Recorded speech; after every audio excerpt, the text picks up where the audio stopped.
Sounds good. All right, welcome to Esoteric Beat. So it is my privilege to introduce Dr. James Russell, who is a scholar that works on the Hypnerotomachia Poliphili.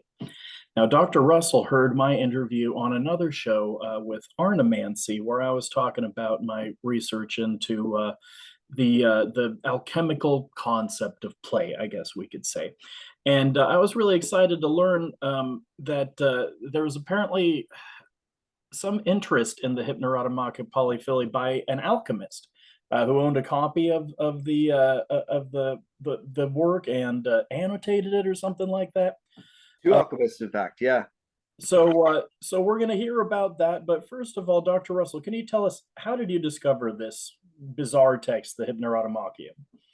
Well, it's good to be here, Ted. Thanks for having me on the show. I first encountered the Hypnerotomachia, or HP, as I call it for short, during a survey course in my MA in Medieval and Renaissance Studies at Durham University in the UK. I had gone in being, like many people, being a Tolkien fan and wanting to focus on Old Norse. But then, as we had this survey course where we were introduced to medievalists and Renaissance scholars from late antiquity through the early modern period. And Robert Carver, who wrote a book on Apuleius called The Protean Ass, Hmm. uh, gave a presentation on the Hypnerotomachia, and it diverted my life's course. I was intrigued by how bizarre it was, by the beauty of the woodcuts, by the code hidden in the acrostic. It was something that, as a fan of Umberto Eco, I was drawn into the world of codes and obscure languages. And I had always been fascinated, particularly by constructed languages. I'm an Esperanto speaker, Oh, wow. and I was, since growing up reading Tolkien, was drawn to this idea of artificial languages and the idea of the HP is composed in the Poliphilesque tongue, which is a combination of Latin, Greek, Italian, without fading into one or the other. Uh, Absolutely drew me in. And as intriguing as Old Norse was, I knew I wanted to do my PhD on the Marginalia, and was really fortunate to have at Durham Carlo Caruso, my doctoral supervisor, who had all previously worked on the HP in Kelowna, and it was fate, basically. So who's this guy Kelowna? And can we get straight on who wrote this book, or do we even know? And isn't there a theory that it was written by another guy who was like an architectural theorist? To tell me about the question of the authorship. Yes, there are three proposed authors which are currently in circulation. There's Francesco Colonna, the Dominican, um, who's a preacher at St. Mark's in Venice. There's another Francesco Colonna of Perneste, and there's Leon Battista Alberti. And I'm persuaded that it's the Dominican Colonna. And but the investigations into other authors have been very productive, not necessarily in identifying the author itself, but in some of the theoretical work they've generated, which we'll talk about in a little bit. Uh, so part of the reason I think it's the Dominican Colonna is that there seems to be a Dominican ethos which runs through the HP. The Dominicans are the order of preachers, and the HP is an overall argument to give yourself over to love. And not only that, it's full of liturgies and liturgical accoutrements, and that relate to Dominican concepts of mysticism and prayer, as well as Dominican concepts of the art of memory. So for those reasons, I think it's the Dominican Colonna. And the reason Francesco Colonna came about is if you take the initial capitals of the chapters of the HP, they spell out the Latin phrase Frater Franciscus Columna Pauliam Paramavit, or Brother Francesco Colonna greatly loved Paulia. So that started out the search for Francesco Colonnas, of which the Dominican I'm seems to be the most likely candidate. But the proposal to Leon Alberti had some interesting side effects in that it I'm not persuaded that the author is Alberti, because Alberti died in 1472 and the HP came out in 1499. And it's so intricate that it really looks like the author had a role in seeing it through the press. But the author Leon Lefebvre, who proposed Alberti, came up with some interesting arguments about the HP as a dream space, relating to Freud's concept of dreams, and that idea of the Hypnerotomachia as the place where no does not apply. To quote, draw on Freud, it goes back to Leon Lefebvre, and her argument is important, even if the attribution doesn't seem to hold water. So I do want to talk a bit about space in the Hypnerotomachia. And for the viewers who are maybe not too familiar with the text, I guess let's set the scene. So who is this guy, Poliphili or Polio? Who's the protagonist?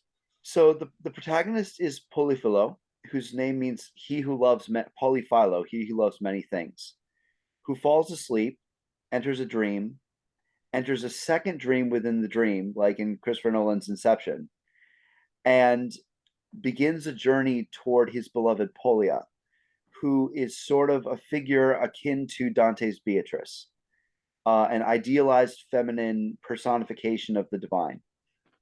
But along the way, he progresses through this dreamscape where he encounters fantastical architecture and gardens, that some of which are practically physically impossible to build outside of a dream.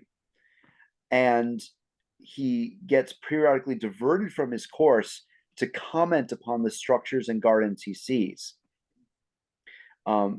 making an abundance of classical allusions in the process. So the story is sort of about the interplay between love and distraction from love. And the Polia is mentioned, his beloved is mentioned in the acrostic. So there's been an attribution of her to a real young woman named Hippolyta Lelli, who is a young woman in Treviso with whom Francesco Colonna may have had an actual relationship. But what's more engaging for the reader is how it uses the space of the dream to walk the reader through these sequences of structures.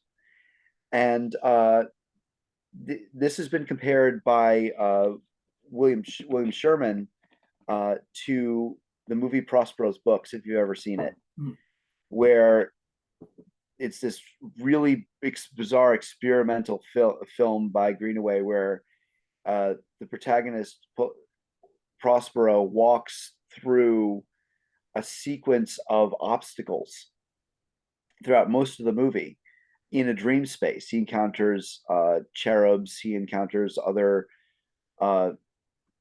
creatures of the humanistic imagination, and that progression through that you see in Prospero's Books is quite similar to the progression you see through space in the HP.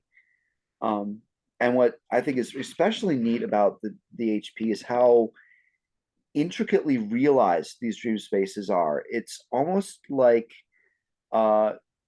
virtual reality, in that you don't only move in a linear fashion, but Polyphilo moves in, out, and through structures. And this is a quality that you need to really follow the narrative from, because it's lost in the simply looking at the woodcuts and the sequence of the page, how he moves through diegetic space. So you'll realize after reading that he spent the recent several pages in the inside of a sculpture of an elephant that he just described in a previous page, but he's been wandering around inside the creature. So that's Colonna's ability to hold space in his mind's eye and envision how a character moves through it is just awe-inspiring in some places. So I understand in the art of memory, in classical Greece, right, when this art was invented, you were to visualize a memory palace, and you'd be walking through the rooms of this palace, and they're sort of decorated with memorable things and lit according to certain rules, right? you use this to memorize your speech, but through this process, you're visualizing a whole dream space. Now you think that the art of memory comes in here, and it has something to do with the allegorical names of the nymphs who lead him around. Yes, two of the nymphs, for example, are logistica and thalemia, so reason and will. And as an esoteric aside, it's been argued that the Abbey of Thelem in Rabelais came from Thalemia, which in turn, so the I'm sorry, James, we're breaking up here. I was getting a warning about bandwidth earlier. I haven't heard the last few moments of what you were saying. oh, sorry about that. Um, it is it, am I back? You're good. Yeah, you're back now. Okay, So go great. ahead. Great. So what to refresh please pardon to the listeners. Uh Two of the nymphs who guide Poliphilo through this are named Logistica and Thalemia, which are reason and will. And just as an esoteric aside, uh, in Rabelais has in Gargantua and Pantagruel has an abbey of Thelem, which comes from Thalemia, and you can draw the associations between that and Crowley's Thelema. I don't have the source for the direct connection between those. It's one of those things where I know I read it somewhere, Right. but that's there's an esoteric connection between Thalemia and the Thelemites. Uh, the These nymphs act as guides, but for Poliphilo they can't hold a candle to Polia, and he's torn between his loyalty to the nymphs and Polia, and eventually he gives himself over to her. And so it seems like the rational faculties of logic and reason uh, are secondary to love in the HP. So I remember reading in Francis Yates' The Art of Memory that there's a Dominican connection. And when we get to the figure of Giordano Bruno, a lot of people's favorite Dominican and esoteric studies, he was using the art of memory perhaps in a kind of a magical way, right? And I understand that the Dominicans were using the art of memory in a sort of religious purpose. Is that correct? They were, and I've not really fully explored the Dominican art of memory connection. That's something I'd like to work on for future research. But one example of Dominican preaching that you do see in the HP is the use of exempla. So an exemplum is a bizarre or exaggerated example that a Dominican preacher would use to call the audience's attention back when it was wavering. And you seem to see that technique in the HP, that it's your attention wavers as you read because it's just so stupendous and staggering what you're trying to process. So you'll then get a particularly bizarre example like the enormous pyramid and that's beyond and physically impossible to construct, which jolts your attention back. And there's recently been an article that's come out on Colonna the Dominican, which I'm excited to read. I've not read it yet, which is arguing that the Dominican practice of lectio divina, or divine reading, was one that was employed in the HP as well. So, what do we know about the Dominican Colonna then? Do we just basically know that he existed and not much more? Like we have his name, that he was a guy who lived at this abbey or whatever? There is information about him in the edition or of book on the HP by Pozzi and Chiapponi, who argue that he was a Dominican who consistently fails up the ecclesiastical hierarchy. He is exclaustrated at one point, so kicked, not defrocked, but put out of the order for sexual indiscretions that are not specified. But then he becomes a high-ranking preacher. So he seems to have been someone who's either was protected in some way, which is an area that would be merit some future research, or someone who, despite his worldliness, seems to have been, at least some of his faith was sincere. Um, I don't really buy the idea that he was just this indulgent, debauched figure, because there are real heights of spirituality in the HP as well. Yeah, I mean, I figure somebody who's capable of producing a work of religious genius, that they must have something on the ball, right? Yeah. I'm also thinking about what my girlfriend who works for the government says. Like the only way to get rid of somebody is to promote them. Yes. You got somebody really annoying in your organization, right? And this makes me think, right? I'm thinking about Jocelyn Godwin on the Hypnerotomachia of Polyphilia, and his assertion that this is all part of this kind of pagan revival Yeah. in the Renaissance, right? And it's kind of hard for us to process that sometimes, because we think of Christians as being so anti-pagan, right? So what was happening in the Renaissance with paganism and the inclusion of I mean, like these nymphs. I mean, nymphs are sort of like classical Greek demigods, right? Why is it that we are bringing in all of these elements from Greek polytheism or from Greek paganism into our works of literature, into these weird esoteric psychedelic texts? What's going on there? What we're seeing in the HP is use of pagan classical imagery in a very didactic way, being leveraged to make what's essentially a Christian argument to conversion over to love. Um, so I don't think we can make it a false dichotomy between Renaissance, the pagan past, and an ossified, cold Christian present. Because what we're, at least the readers of the HP, seem to have been using this as a way to master their own knowledge of mythology. Because the fabric of the Hypnerotomachia is really a collection of commonplaces, of citations from Ovid, uh, that you would need to be conversant in to be an effective Renaissance humanist.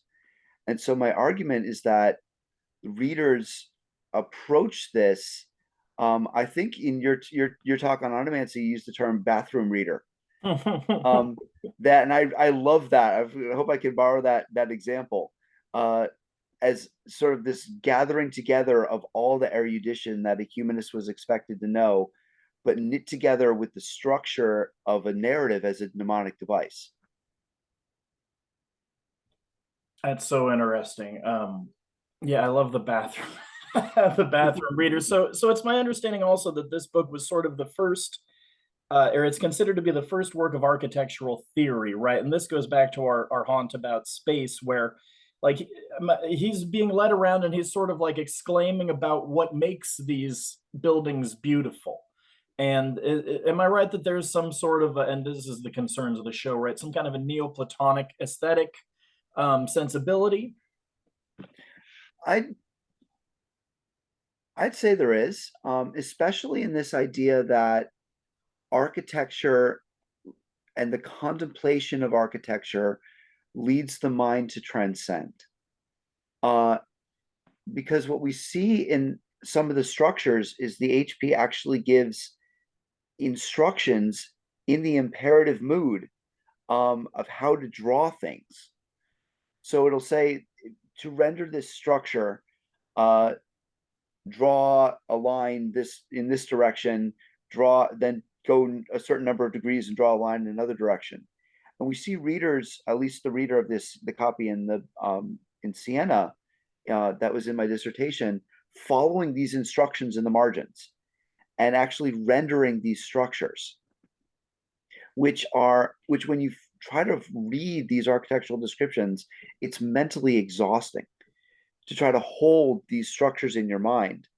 So the act of my argument is that the act of visualizing and rendering these structures is not just utilitarian, it's a contemplative, meditative act in and of itself. So, like, I mean, this is sort of like the training that an architect does, like drawing stuff. But at the same time, like these faculties of visualization that the architect uses can be employed to a higher calling. Yes, and the HP in one point discusses the qualities of an ideal architect and ends up talking about character as much as talent. And so you see this book as almost a feast for all the faculties. There's a emotional argument to give yourself over to love. There's and there's the exercise of the visualizing faculties of picturing these structures and then, at least for some annotators, trying to draw them. And then you have the enrichment of just absorbing thousands and thousands of citations from a vast array of classical texts. And you come away a much more enriched Renaissance humanist after going through this book. Yeah, it sort of forces you to go track down all of those references. I mean, it's very much a Renaissance Finnegan's Wake in that way. Yes. Is And you're not the first to make that argument. There is an article on the comparing Finnegan's Wake, which I just finished a few months ago. And Finnegan's Wake is extremely polyphilesque. yeah, it's Is the word. polyglot, it's psychedelic, it's lusty. So I want to talk about the marginalia while I've got you here, as Sure. you know, somebody who knows a lot about this. And you know, in terms of the concerns of the show, Esoteric Beat, right? I got my idea for my master's thesis, which you can go read online at angelology of mirandala.blogspot.com on my notes. From reading about how in Deb Harkness's book on John Dee, she was looking at the marginalia of John Dee's copy of Pseudo-Dionysius and Nice. found that Dee was like writing the names of his angels that he was like doing his angel conversations with, like, you know, kind of cross-referencing that with what's going on in Pseudo-Dionysius, right? And so, you know, the cool thing about looking at marginalia is that you can see how an early modern book was being used, right? And so we have various examples of people who are using this Hypnerotomachia Poliphili as, you know, the way you were saying it, has it's this educational thing where it's helping you to become a humanist or helping you to become kind of like a professional, right? To learn how to be an architect, learn how to think in all these classical ways. I'm losing my train here. So Yeah, I mean that's pick one of up the things from I here. love about Marginalia is the sense of the immediacy of the moment. It's like a play by play. It's like a live Twitter feed of someone's thought process. And to think that with those Marginalia, you're in the moment with John Dee when he's doing his angelic workings. I love to read that work by Deborah Harkness. Haven't read that yet.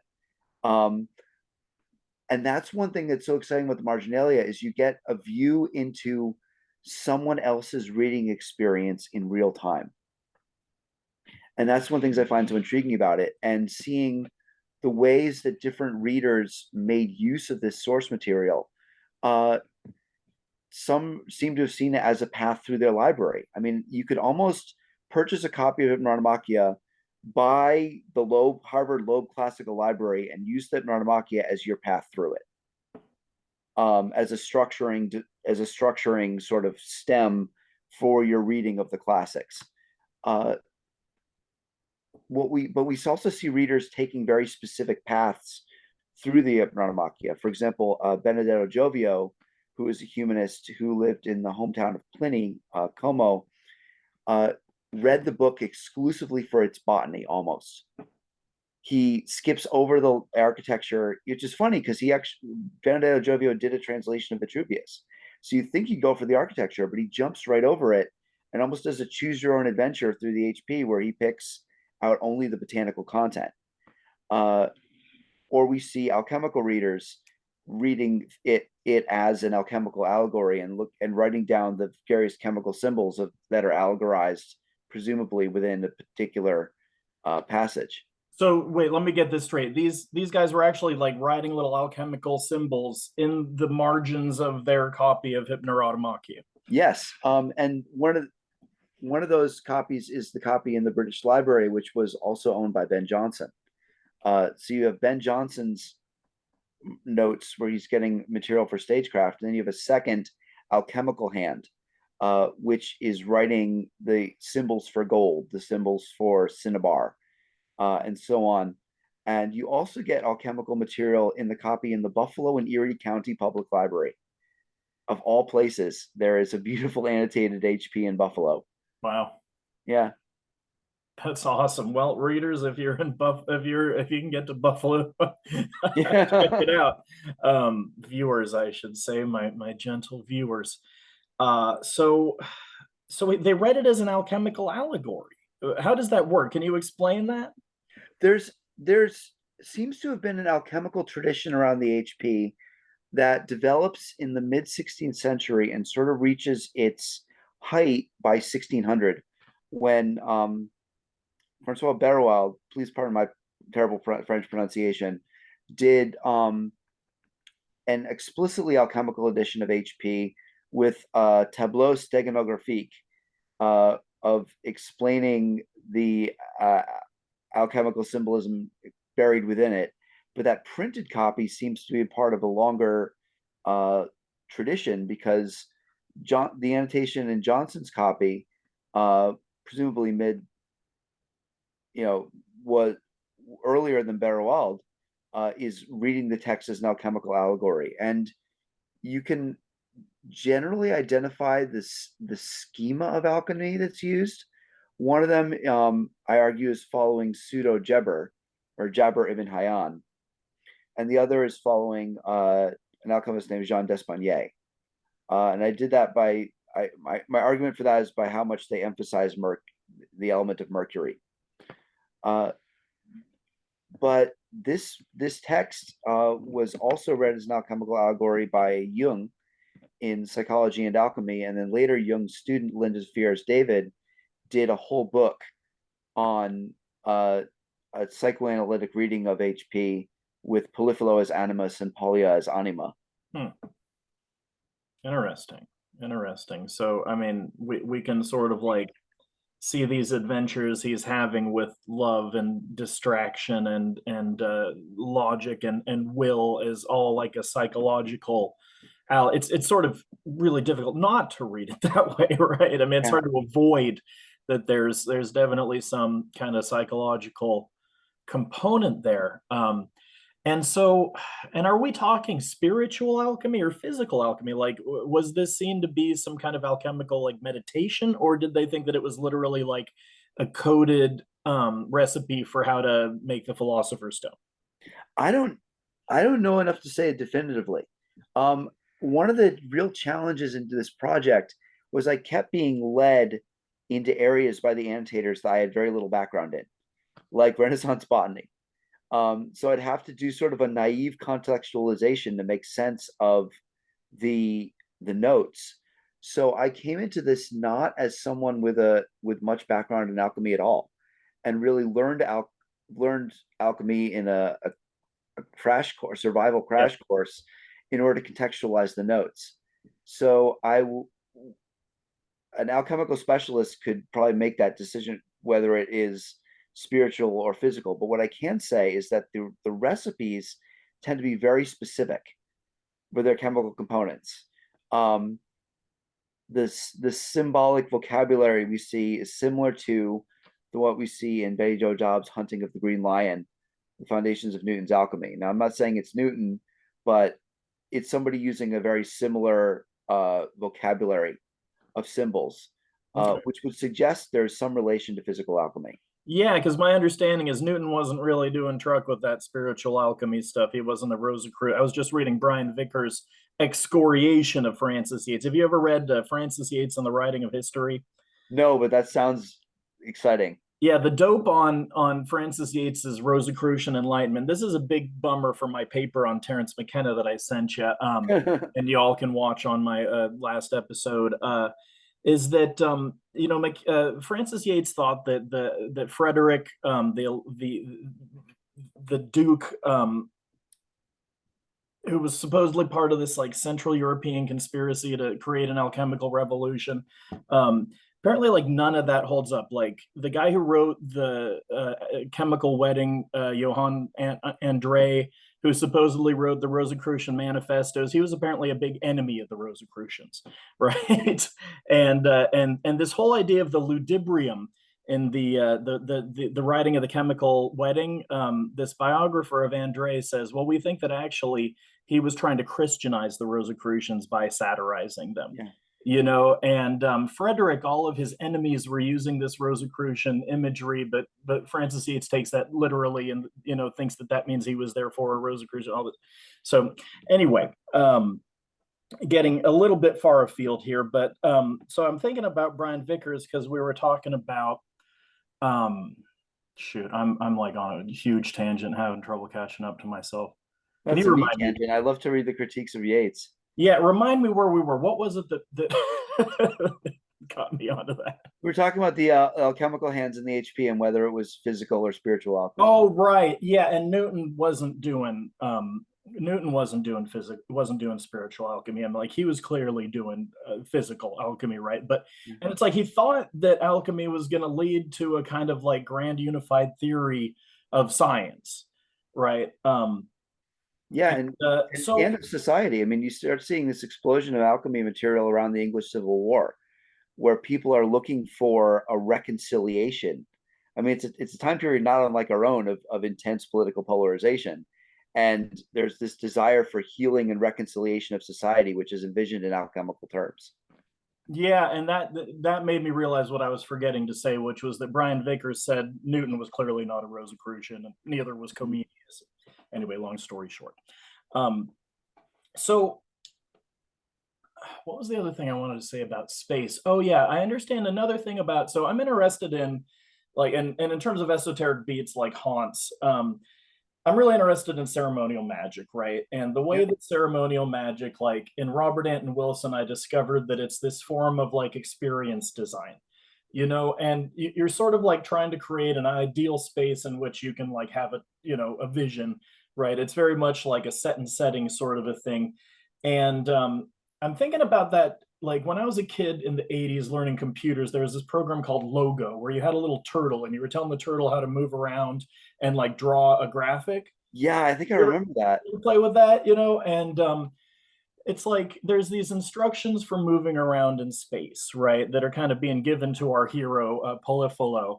Um, and it reminds me of the way, like when you're doing the lesser banishing ritual, the pentagram, it's like you got to turn right and make a pentagram, then turn right and make a pentagram, whatever your instructions are, right? And you're kind of like creating a ritual or temple space, like a virtual space. Um, and I understand there's something to do with pageant literature and in the Hypnerotomachia. Like there's this background in Renaissance pageantry that plays a lot in all of the kind of like amazing spectacles that are being put on. Can you speak to that? Well, we see some similarities in the British Library copy between Johnson's masks. Mask being this genre of theater that there really isn't a modern equivalent for, which is sort of a spectacle with a bare minimum of plot to incorporate the audience, where the audience becomes incorporated into the play. We see some similarities between his mask design and his reading of the HP, where he says he's focusing on obelisks and triumphal cars and so on. There's also a scene in the HP with a human chess match, which I remember seeing at a Renaissance fair one time, and it was interesting that apparently this is the first literary citation of human chess is in the HP. And then this isn't quite pageants, but what we do see in the HP are mock liturgies. Encounters sort of an abbey of Venus, where the devotees go through an allegory and a liturgical working, where he describes all the liturgical accoutrements that are part of the design. Part of the argument he's a Dominican is he knows liturgy so well. So we see these pagan liturgies being imagined in the HP, and that would be one connection to ceremonial magic. I mean, one area I'd love to explore is if modern practitioners have made use of the HP. I'm not aware of any contemporary ceremonial magicians using it. Of course, there is that tangential connection to the Thelemites, but you definitely see ceremonial workings happening within the text. Yeah, I feel like it's a text that's sort of much celebrated in little red, where, people like Jocelyn Godwin publish it, for the esoteric market and, people buy the books, but, I don't know how much they're actually like digging into it. And, I recommend that our viewers check it out because they're, hopefully we've given you a few breadcrumbs to follow here of like cool things to track down. And the thing is, it's just such an open research question. There's so much low hanging fruit. Yeah. That I mean, both of us we've talked about, and I think about in our emails and and on the podcast with Arnie. There's just so much stuff that we would love to know if we had world enough and time to go research, right? And I especially appreciate it when some enterprising student can write it up in a paper and send it to me to proofread, and I could learn something in the process, right? So, Yeah, I'd say come into HB Studies. There's plenty of room. yeah, There do are hit us up. any number of angles where you can approach this. I mean, you have one scholar, Sophie Rizopoulos, who's done studies and studies on the botany of the HP, which is apparently incredibly accurate and detailed. Uh, so if that angle is accessible, there's any and other number of angles with which to approach this text. So, we have something else in common. Yeah. I remember you told me that you also teach a Dungeons and Dragons club, which I got to do for the first time last year. Yeah, I do. We're both public school teachers and grew up playing D&D, and so it's fun to be the advisor. And it's neat seeing the connection between D&D and what I do today, because there was this moral panic in the 80s that D&D will get you into the esoteric, and it has as academics. Yeah, it's it really I sucks don't into think the that's what occult, right? what the far right was expecting we were going to do, was go into academia as a result of playing D&D, but it certainly has been an influence on me. So, so one final question then: how is a dungeon like a memory palace? It's a three-dimensional diegetic space that you need to envision in your mind's eye, and picture your own progression through. And I remember vividly playing games of charting dungeons in graph paper that my DM had behind the screen, trying to render the space. And I never made that connection until this conversation, but seeing how trying to envision those three-dimensional spaces maps onto envisioning the spaces within HP. I was thinking about how, it's like I really want to help my students when I'm running one of these clubs, think about how, how am I creating, because it's such a challenge, like how am I creating something for my players to do as the Yeah. DM, right? How do I create a space in which some kind of like meaningful activity can happen? So that's all the time we have on this Zoom meeting. Would you like to do another and we can do a part two? Can you stick around for another little while? Yeah, I'd be glad to. Cool. I'll just pause it here and I'll send you another link and